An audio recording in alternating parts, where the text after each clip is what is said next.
Armanca saziyên navenda çanda Mezopotamya hinek ev bû, yani çanda Kurda li Tirkiye bi rastî jî hatibû wenda kirin. Yani êdî gava ku vê çandê hate wenda kirin, gel vê tiştê qebûl nekir ji ber ku Kurd bûn, dixwest çanda xwe pêşkêş bike, xwestin çanda xwe têkin müzik, xwestin çanda xwe têkin şano, têkin wêne, bi vê rengê xurt bû.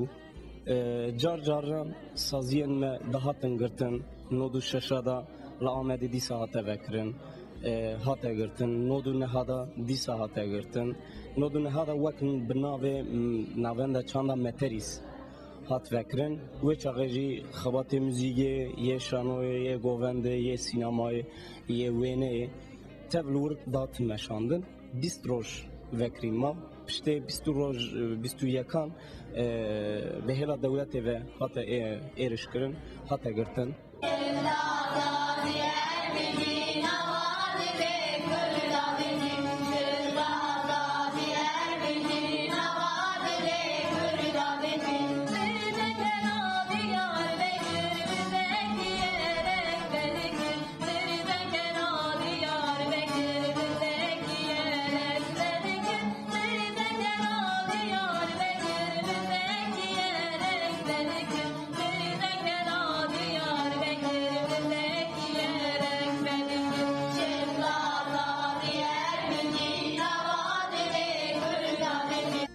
Dikevin dersa tembure, dikevin dersa Koreya zaroka.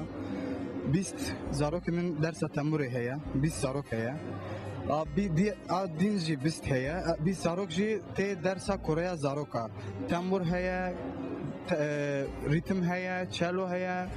Ev zarok hem tevra dersa Kurdi dibini, dersa şano dibini, dersa folklora geleri dibini, dersa jibo peşkeşvanî, jibo hunerî, karî hunerî, mijarî hunerî her tim dibinî. Mamostê ez tenê nekevin dersê, mamostê din jî dikeve, mamostê govendî, mamostê şano, hemî dikeve dersa wan. Armanca me bû ku ev zarok jî bibe wekî me, wekî li vir ders bide.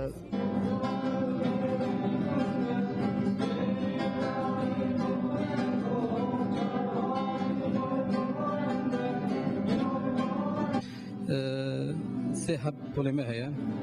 Her yeki en kim 20 şagird tedane. Ve gabe iro hendik evveli belki herhalde natine. Lebele jibo hunera Kurdi ser Kurdiyem dersi gudin. Kurdiyem kabati gudu meşinin. Jibo me kijam başa emüya dizin şagird gudu. Bele peşi belki meviyane di ama lebele anha emüya dizin şagird xwe. Dizin şagird xwe jibo peşeroji evijiye me bigirin. Her tim emnel verin. Cime em çuşun da havale me yubin. Strani Kurdi de alemen. Xabatê enê baş em ji dînin, pêşî em nota nîşanî vadidin.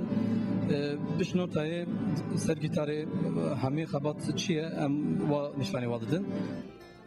Ji 2003 heta niha jî xebatê me berdewam û wek müzik, şano, govend, sînema, wêne û dengbêj, mala dengbêja ye, ew jî girêdayê me ye, girêdayê Komeleya Çand û Hunera Dîcle Firatê ye. Yani ji 2003 heta 2012 gava ku em behsa Komeleya Çand û Hunera Dîcle Firatê bikin, bi rastî gelek caran me zehmetiyan kişand duwarê aboriyê de.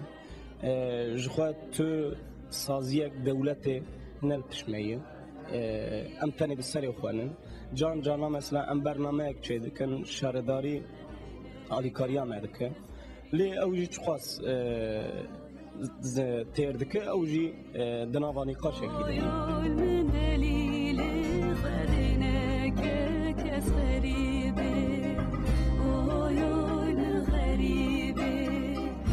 Bu di salê ez min destê yaxlî boya kiriye. Şoxolê min li vir dera derbas dike. Li vir dera dişoxlim. Min ev wêne deriyê çê de kişandî bû. Dawiyê min hanê ez yaxlî boya çê dikim. Ev yani tişki wene xweza wene derva çam bim wene zarukam balamın dikşine jiber ve ez berevi wene wan dikşinim da dawiyeji yağlı boya çedikim. Yani brasتی داخوازی همه اوه کو ام ایدی به هر را تشتان چیکن یعنی نکو باشور تنی بسره چیکه باکور تنی بسره چیکه دبه کو کرد ریخسنا کرد اگر کو چاند و هنر تدن مشاندن برا تف به هر را بدن مشاندن yani ل Kurdistan'a Türkiye'de ji saziyen meni heri xurtanın yani eyak ji vak komela Dicle Fırat'ı yani edi em dixwazin em xebatê xwe bi hev re bidin meşan.